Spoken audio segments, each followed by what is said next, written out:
네, 안녕하세요. 자, 주말 잘 보내고 계신가요? 자, 오늘은 주말을 통해서 어, 여러 차트들을 좀 평소에 안 보던 차트들 좀 보여드리면서 우리가 어떤 시대에 살고 있나 한번 다 같이 생각해보는 그런 시간 가져보도록 하겠습니다. 먼저 비트코인을 한번 보여드리겠습니다. 저는 이 비트코인 차트에서 이제 여기가 참 기억에 남는데요. 21년 말 11월 이때 연말. 자, 주봉 차트로 좀 보여드리자면, 자, 이 당시 제가 이제 이런 모습을 보면서 이 차트를 보면서 이제 이 주가가 어떻게 될까, 가격이 어떻게 될까 생각을 많이 했던 기억이 나는데요. 21년 연말에 어, 어떤 일이 있었냐면 테슬라 차트를 보시면은,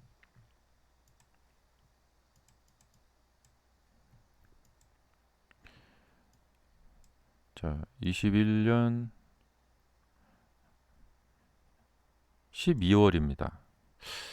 이때 일론 머스크가 이제 그 트위터에다가 내 주식 팔아도 될까요 말까요 이렇게 그 언론 뭐야 사람들한테 물어보고 나서 그게 이제 다수가 이제 팔아도 된다 그 얘기가 나오고 나서 이제 한 달 넘게 예, 쭉 하락을 했던 그 기억이 납니다. 그래서 굉장한 위기감을 느꼈던 그 기억이 나는데요. 음, 이 당시 나스닥 차트를 보시면,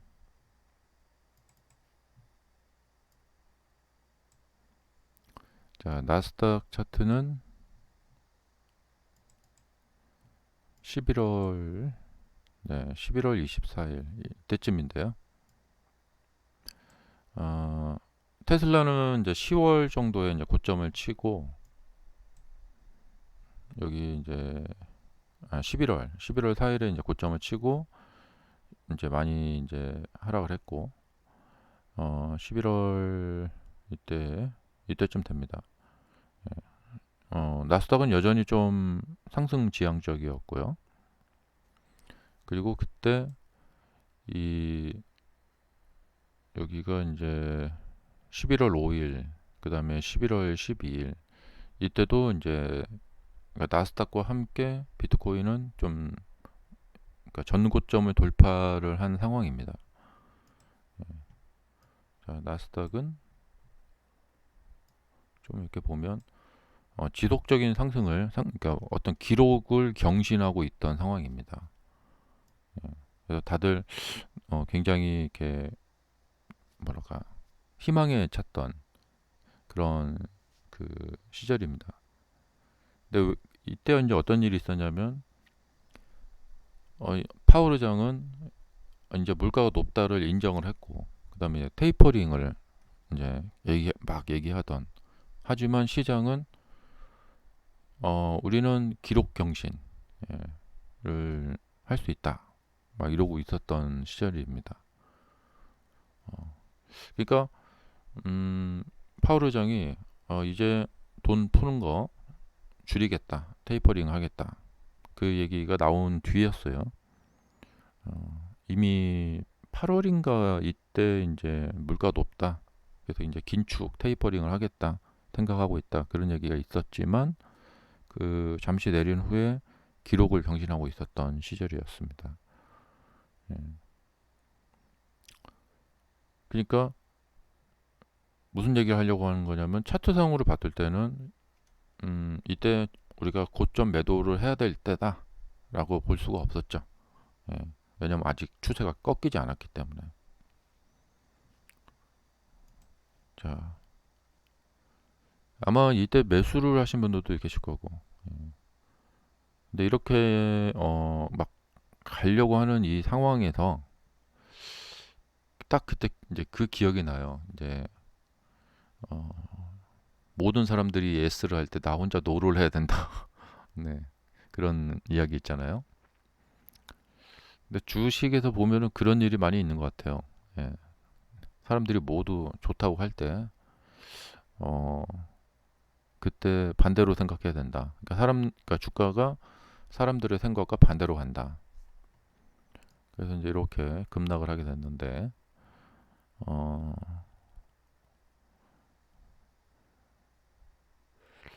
근데 저는 이제 그런 생각도 하지만 또 한편으로는 그런 생각보다는 그냥 추세에 추종하는 게 맞다라는 생각을 많이 합니다. 음, 이게 이제 추세가 꺾여버렸기 때문에 맨 고점에서는 못 팔고 추세가 꺾인 거 보고 팔아야 된다. 자, 그래서 지금이 이제 그 이 시대하고 이제 비슷한 것 같아요. 지금이 이제 이렇게 되어 있는데, 어, 그냥 지금도 그런 생각이 강해요. 그 지금 시대에도 어떤 미래의 전망을 보면서 예상하기보다는 추세를 추종하는 편이 아마 나중에 시간이 지나고 나서 후회하지 않을 거다. 그런 생각을 합니다. 예. 물론 이제 추세를 추종하게 되면 추세를 확인해야 되기 때문에 아주 그 저가 매수는 좀 쉽지가 않습니다. 예. 그러니까 아까 보여드린 것처럼 최고가에서 매도를 못하고 이제 추세가 꺾인 거 보고 매도를 해야 되니까. 그래도 지금 시점에서 이제 과거를 회상하면서 이제 드는 생각은 지금 시대도 어, 그 추세 추종하는 게 맞을 것 같다라는 생각이 좀 들고 있습니다. 여러분들은 어떠십니까? 네. 그러니까 지금 보시면은 실질적으로 이제 매수를 하시는 분들은 어, 그러니까 미래 전망 이거와 추세 추종 중에 어떤 것을 더 많이 생각하면서 사람들은 매매를 할까? 추론을 해보자면 사람들은 아마 미래 전망을 더 많이 할 것 같아요. 어, 미래가 좀 좋아 보일 것 같다라고 생각됐을 때 매수를 하지 않을까 사람들은. 추세를 보고 어, 추세를 보고 매매하는 것보다는 그러니까 미래 전망을 한 60% 이상 한 65%? 예, 좀 더 될 것 같긴 해요. 한 사람들은 주로 65% 이상. 그리고 추세를 확인하면서 매매하시는 분들은 한 30% 정도밖에 되지 않을까 이런 생각이 듭니다. 그래서 오늘 드리고 싶은 뭐 저의 생각은 여러분들도 함께 생각하시겠지만 예, 시간이 지나서 미래에 가서 어, 내가 현재 추세를 보면서 추세 추종을 하면서 매매를 했다면 크게 그 후회하지 않지 않겠나. 음, 그러니까 주식 매매에서는 뭐 어떻게 하는 것이 뭐 정답이다 이런 게 없어요. 예, 그러니까 뭐 매크로를 봐야 된다, 뭐 차트를 보지 마라, 뭐 미래 예상하지 마라 여러 가지 이야기들이 있는데 저의 주장은 항상 어, 그런 어떤 사고가 굳어 있으면 안 된다. 사고의 유연성. 그러니까 주식에서는 뭔가 어떤 절대적인 게 없다. 그러니까 뭐 이상한 방법으로 하더라도 음, 결과적으로 수익을 내야 된다는 것이 주식이라는 게임이거든요. 예. 그러니까 수익을 내시면 됩니다. 그리고 어, 대부분 사람들은 운명적으로 여러 번의 매매를 할 수밖에 없어요. 예. 그러니까 내가 이 게임에 참여해서 여러 번의 매매를 하게 될 운명인데 그 여러 번의 게임을 통해서 최종적으로 수익을 낼 수 있는 방법 이것을 생각하면 됩니다. 그러니까 뭐 요번에 한번 매매 잘하면 끝이다. 어, 그런 경우와 여러 번의 게임을 해야 된다라는 이런 운명을 갖고 있다. 어, 그래서 어, 그런 운명을 갖고 있는 사람은 그러니까 여러 번의 게임을 하는 경우는 다른 거예요.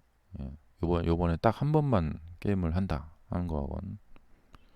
그래서 다회 게임을 하는 경우에 그 게임에 참여할 때 어떤 전략과 준비를 해야겠죠.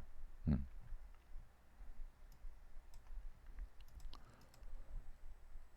어, 그래서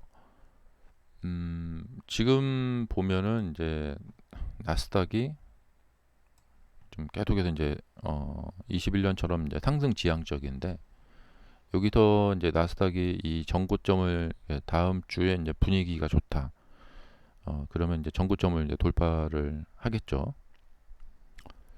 음, 그런데 이제 아마도 우리 시청자님들 중에서 대다수는 아마 코로나, 그러니까 주식을 시작하신 게 한 10년 안쪽에서 되실 거예요, 경험이.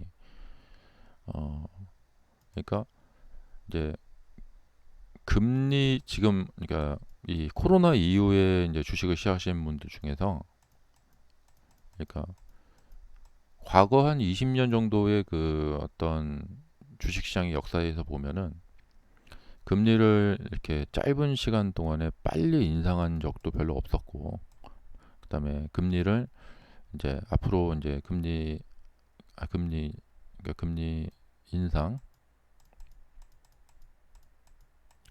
자, 이 금리 인상과 금리 인하, 급격한 금리 인상과 나중에 이제 금리 또 인하가 있겠죠. 이게 이제 바로 코앞으로 다가왔습니다. 다음 달부터. 그래서 이제부터는 이제 금리 인하를 하는 이런 이제 시기를 보내야 되는데, 아마도 지금 뭐 대다수 아마 전망하는 거, 또 파월도 그렇고 금리 인하를 아주 천천히 하지는 않을 것 같아요. 조금 속도를 낼 것 같아요. 그러니까 금리를 뭐 0.25 해갖고 한 번 인하하고 한 번 쉬고 한 번 인하하고 또 한 번 쉬고, 이런 식으로 아주 최대한 천천히 이렇게 하지는 않을 것 같고, 예. 그래도 어느 정도는 한 중간 정도 속도는 낼 것 같아요. 아주 빠르게 인하하지는 않을 것 같은데 아주 느리게 하지는 않을 것 같고, 한 중간 정도 속도로 할 것 같아요. 그래도 이게 상당한, 그러니까 그렇게 길지 않은 기간 동안에 이제 금리가 변하는 거거든요. 어, 근데 이런 것을 주식시장에서 경험해 보기란 그렇게 쉽지가 않아요. 나스닥의 역사에서 보면은 어, 그러니까 금리가 뭐 이제 뭐 2008년 이제 금융위기 이후에 이제 2009년부터 그 한 10년간 이렇게 천천히 변화를 합니다. 금리가. 그리고 요 중간 시기에는 금리가 별로 거의 변동이 없습니다. 예. 그러니까 이제 요 저는 한 2001년부터 주식을 했기 때문에, 그러니까 금리가 이렇게 급격히 변동하는 그런 것을 뭐 여기 이제 금융위기 때 잠깐 경험을 해봤지만, 2012년 이후부터는 이제 급격한 금리 이런 변동은 좀 상당히 긴 기간 동안 없었거든요. 그래서 이렇게 짧은 기간 동안에 이렇게 급격한 금리 변경, 예, 어, 이런 거를 지금 이제 코로나 이후에 시작하신 분들은 이걸 좀 겪고 계신 거죠. 예. 음, 그렇기 때문에 어, 아마 뭐 과거에부터 이제 주식을 오래전부터 해온 저와 같은 사람은 상당히 좀 뭐랄까 좀 생경합니다. 예, 생소합니다. 음. 오히려 그렇게 본다면 지금 최근에 시작하신 분은 시작하자마자 막바로 급격한 금리 변동을 어, 경험하기 때문에 오히려 적응을 더 잘하실 수도 있을 것 같아요. 네. 자, 이제 바야흐로 우리는 이제 금리 인하의 시대를 이제 앞으로 살게 될 겁니다. 앞으로 한 1년 정도에 걸쳐서 금리 인하의 시대를 살게 될 것 같은데, 이 1년 정도에 걸친 금리 인하 시기에 주식 가격은 아마 급변동하리라고 생각이 됩니다. 이 시기를 잘 보내면 수익을 얻을 수 있고 잘못 보내면 아마 큰 손실을 보실 거라고 생각이 됩니다. 그래서 앞으로 1년이 엄청 중요하다. 그리고 지금은 매년 1년이 중요할 수밖에 없는 게 뭐냐면 코로나로 인해서 돈이 풀려서 어, 이 주식시장이 큰 변동성을 이제 이렇게 롤러코스터 장을 보이고 있습니다. 지금. 그래서 이것은 당분간 조금 진행이 될 것 같아요. 이 한 번 변동성이 커졌기 때문에 이 커진 변동성은 당분간 또 그런 모습을 보이게 될 것 같아요. 어, 그래서 어, 이런 상승이 진행될 때 이 상승이 생각보다 더 갈 수도 있고요. 그 다음에 나중에 무슨 이유가 될지 모르겠지만 또 이렇게 크게 또 빠지는 그런 일도 있을 거라고 생각이 됩니다. 그래도 지금은 뭐 미래 전망은 우선은 이제 일단 답은 나왔어요. 예. 여기서 이렇게 진행되는 이 추세가 조금 더 진행됐다가 거기서 하락이 나오던가 지금 바로 하락이 나오던가 예. 이 둘 중에 하나일 거라고 생각이 됩니다. 근데 여기서 하나 이제 변수가 끼어든 거죠. 앞으로 우리는 1년 정도의 금리 인하 시기를 만나게 된다. 이제 경제 교과서에서 보는 이제 기본적인 것은 금리 인하를 하면 대출 금리가 싸지고 내려가고 그러면 사람들이 대출을 많이 받아서 세상에 돈이 풀린다. 그래서 이 풀린 돈은 주식시장으로 와서 주식시장은 상승을 한다. 이게 이제 기본 교과서적인 이야기란 말이에요. 근데 어, 이 23년 초부터 지금까지 많이 상승한 상태에서 앞으로 1년간의 금리 인하가 있습니다. 그러니까 이게 이제 좀 변수라는 거죠. 예. 원래는 이제 경제가 나빠지면서 이 나빠진 경제를 살리고자 금리 인하를 보통 이렇게 하락이 진행된 상태에서 여기서 하게 됩니다. 그러면 이렇게 올라가겠구나 하면서 올라가거든요. 근데 지금은 주식시장이 많이 올라간 상태에서 금리 인하를 시작하기 때문에 어, 얼마나 더 갈 수 있을까? 이런 생각을 하는 거죠. 예. 그러니까 이게 변수죠. 음. 그러니까 이런 변수를 생각하지 않고 그냥 차트로만 봤을 때는 많이 올라갔으니까 조금 더 갔다가 떨어질 수도 있고 조정이 나올 수도 있고 여기서 조정이 나올 수도 있고 예. 이렇게 생각하면 그냥 간단합니다. 자, 그러면 이제 결론을 내리자면은 아까 제가 초반에 말씀드린 대로 차트를 보면서 추세 추종을 할까? 아니면 미래 전망을 하면서 매매를 할까? 이게 이제 미래 전망을 하면서 매매하는 거죠. 앞으로 이제 금리 인하가 있으니까 한 쭉 잘 갈 거야. 많이 올라왔지만 더 갈 거야. 이 추세를 계속 지속할 거야. 어, 그렇기 때문에 내가 요 아래에선 못 샀지만 여기서 사더라도 더 갈 수 있으니까 지금 매수를 해도 돼. 이런 거잖아요. 어, 근데 그럴 수 있어요. 예. 이렇게 해서 이제 이런 생각대로 갈 수도 있어요. 하지만 지나온 과거를 생각해 보면은 미래에 가서 후회하지 않으려면 추세 추종하는 방법이 낫다. 음. 보통 이제 추세 추종은 뭐냐면 하락에서 상승으로 변곡이 생겼을 때, 추세가 바뀌었을 때 매수하고 이렇게 한참 진행된 상태에서는 매수하지 않습니다. 그리고 여기서 매수한 주식을 이제 상승이 진행되고 나서 추세가 꺾이는 게 나왔을 때 매도하는 거죠. 그러니까 이렇게 올라간 추세를 뒤늦게 따라가서 매수하는 것은 원칙에 어긋납니다. 이게 답입니다, 사실은. 그러나 내가 안 샀는데 주가가 가버리면 약 오르죠. 셈이 나죠. 다른 사람들 수익 나니까. 이 늦게라도 살 걸 이렇게 됩니다. 음. 그리고 딱히 이렇게 미래를 보면은 특별한 무슨 악재가 없어요. 예. 어, 뭐 이제 금리를 인하하면 다시 이제 경제는 다시 활성화될 거고, 그러면 어, 뭐 주식은 계속 올라가겠죠. 예. 그러니까 이게 까딱 잘못하면은 한 앞으로 한 2년, 3년의 지속적인 상승세, 그러니까 생각보다 긴 상승세의 시작일 수도 있어요. 음. 근데 이걸 잘못하면 놓칠 수도 있겠죠. 자, 그래서 이런 고민을 한번 이제 주말을 통해서 음, 해보고 있습니다. 추세 추종을 하면서 어, 다음번 하락 후 다시 이제 변곡하는 이 변곡점을 기다려야 되는 것인가? 예.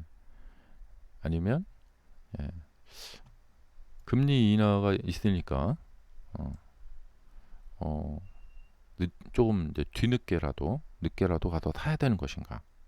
음. 근데 항상 기다림은 그 힘들죠. 자, 미래 전망은 보통 이제 매크로적인 상황입니다. 어, 내년에는 이제 뭐 새로운 행정부가 들어서서 또 뭔가 좀 이렇게 의욕적인, 항상 그렇잖아요. 이제 대통령이 바뀌고 하면은 뭔가 이제 의욕적인 사업을 펼치면서 우리 예전에 이제 대선 테마주들도 그랬고, 그래서 새로운 정부 들어서면은 또 막 새로운 정부가 돈을 막 풀고 그러면서 또 좋아지고, 어, 그래서 이런 어떤 매크로나 뭐 이런 전망을 하게 되면 현 주가 수준을 잊어버리게 됩니다. 음, 흔히 이거 보고 이제 PER이라고 하죠. 예. 어, 그러면 계속해서 장밋빛 전망을 생각을 하면서 높아진 가격에 대한 PER에 대한 것은 이제 잊어버리게 됩니다. 그게 21년 말경에 하반기경에 테슬라였던 것 같아요. 계속해서 이제 PER이 뭐 100배 막 그랬었는데 계속 좋다 이렇게만.